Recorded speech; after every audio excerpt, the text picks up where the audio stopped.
You can download the art seen in the video for free, link in the description.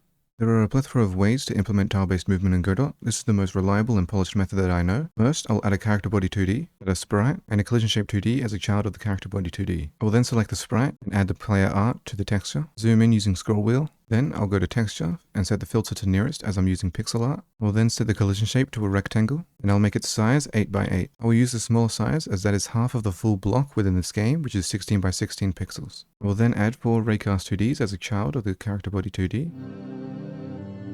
I will then rename them appropriately to up, down, left, and right. Then I will set up to a target position of -8 on the y-axis, and I will set its transform to -8 as well. For down, I will set it to a +8 with a position of +8 on the y-axis. For left, I will set the y on the target position to 0, set the x to -8, and change its transform to -8 on the x-axis. For right, I will set its y to 0, set its x to 8, and change its transform to 8 on the x-axis. I will then select all of the raycasts by holding shift and clicking. Then I will set hit from inside to be true. This is important as it will make sure that the rays detect collision if it is loaded into the scene and already inside of a collision shape like walls. Finally, save the scene.